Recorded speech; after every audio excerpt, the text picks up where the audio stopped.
Breakfast with Rakim Omar on BBC Radio WM. Right now, I want you to imagine the 1980s. Remember the TV show, Fame? Well, some of the original cast are here in Birmingham. And they're performing in charity concerts at the Town Hall to mark the 40th anniversary to raise money for Clare House Children's Hospice.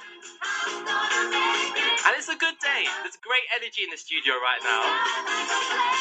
Because I'm honoured to welcome Loretta Chandler into the studio, who played Dusty in seasons 5 and 6. Good morning. Morning, Rakim.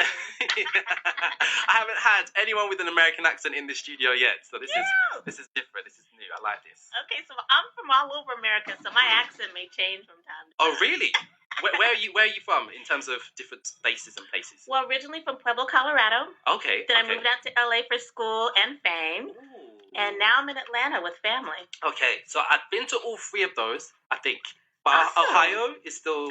Colorado. Colorado, Pueblo, not Cleveland. I'm Colorado. sorry, I got the wrong place. Never been there. But that's on my list.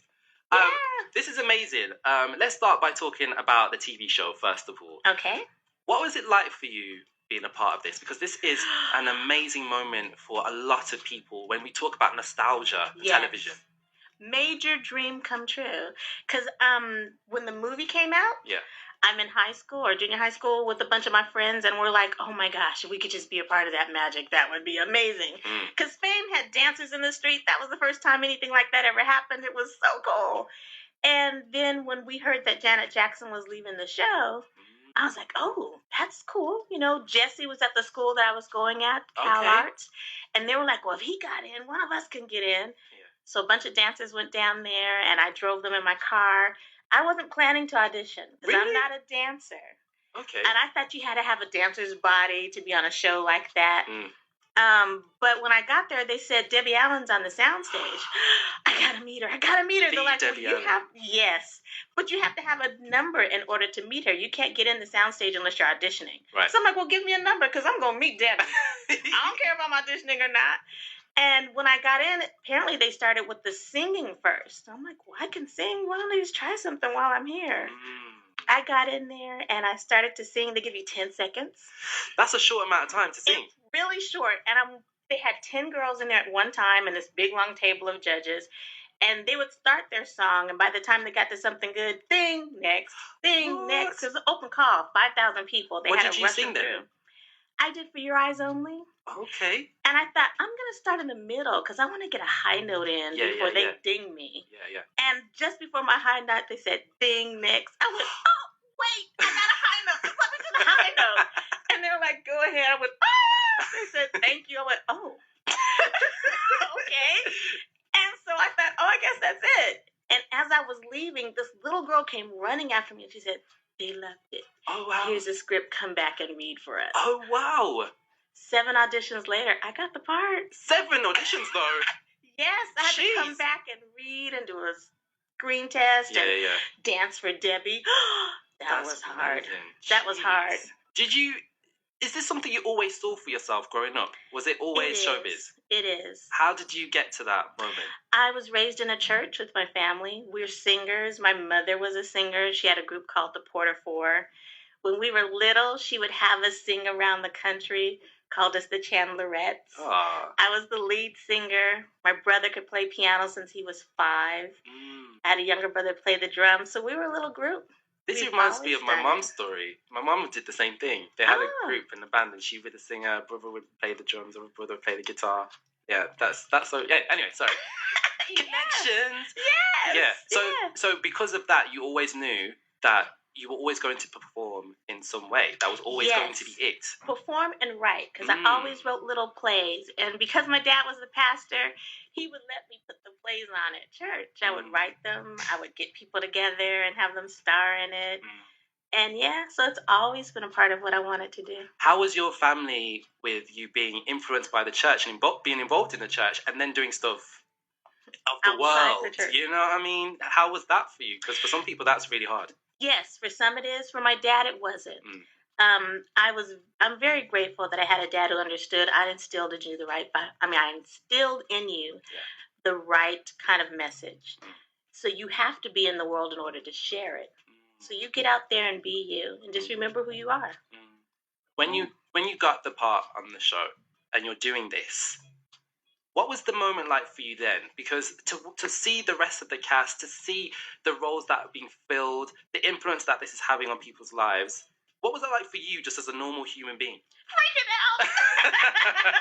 I freaked out so bad. I think I got sick my first couple of weeks on the show. I got a cyst. They had to take me to the hospital. Oh my gosh! I was distressing. Oh, you were sick? Yeah, physically, I was sick because the stress of being around Debbie Allen, number one, very intimidating. But she was so sweet. But internally, there was this little voice saying, "But you don't belong here. These people are bigger than life. It's just you." And Nia Peoples, she came to me and she was like a big sister. She goes, "You have to understand, your gift is the same gift God gave us. And you're with us now. You're one of us now." She took me to her house. She made me a burger. And she just helped me to see we're just people. Get in here and do your job. Absolutely. And you did that job. Yeah. Best moment? What's your best moment, your highlight? Best moment ever? Because there's a lot of stuff that happened. It's been a lot. I mean, it's almost like an Earth, Wind, and Fire song. Every song you hear, the next one is your favorite. Okay. Every moment I'm with these people in the cast, it's the best moment. Now, to know that 40 years later, we can still come together and act like it was yesterday, it's amazing. I never would have thought this one show would carry on for so long. Tell me a little bit about what it's like, getting back together with the group now and kind of doing these charity concerts. We love them. First of all, it was a Fame fan who brought us all together. Oh, no way. Yeah, her name is Sue, and she became friends with Valerie. She just started writing her because she loved her so much. Yeah. Valerie's the one that plays Doris on the show. Right. And they started conversing. And she was saying, "I wish, I could bring you guys here." She's like, "Well, we can make it happen." So they worked it out together. Yeah. And now this fan is our producer. Oh, what? Yeah. And she picked the charity that she wanted to support, which is beautiful. Yeah. Clare House Hospice is just, for kids, is just an amazing place. We've been there to see it several times, and we love what they're doing. That is amazing. Yeah, isn't it? What was it like having a fan that's a producer, though? Because they know everything then. She does. It's cool. She's also a detective, so she's tough, right? And she can take you down in a minute if she needs to. But every now and then you'll see that look in her eye where she's the fan again, and she's just in awe. So it's cool to see both sides of that with her. What do you think of Birmingham then, coming down to do all of this? Have you had time to explore a bit yet? Not a whole lot. I've been to a great Indian restaurant.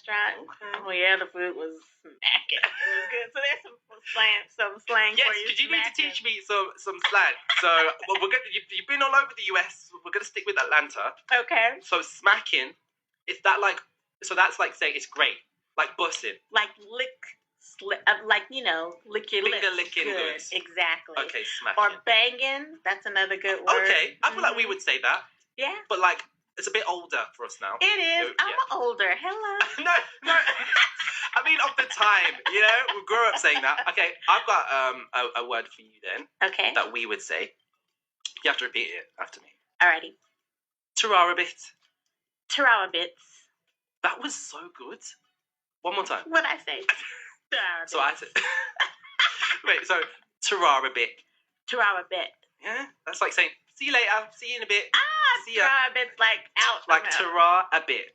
Okay. Yeah. Cool. All right, wait, I've got one more for you then. All right. So it's not really specific to the West Midlands, but I say this a lot. Okay. Enit. Enit. Yeah. So like I-N-I-T, but the I is almost pronounced as an E. Say it again. Enit. Enit. Yeah. So it's like saying, isn't it? Isn't it? Oh, okay. But like saying, enit. We say ain't. Well, that too. So smacking, enit, Tararabit. Oh, and last one. I love it. Bab. Bab. Yes. Ooh, I like that. Yeah, I feel like everyone could get that one. What's Bab mean? Bab is like a term of endearment. You're right, Bab. Oh, I love it. Do you know what I mean? Are you right, love? Are you right, sweetheart? You're right, Bab. Okay, Bab. I like. You should take that one. Cool. I'm going to give you one because prophesize you. Oh, You are the bomb, hey, babe. I You mean, are the bomb. I know what that one means. Blowing up. I know what that one means. No, honestly, you are just a ball of just great positive energy. Aw.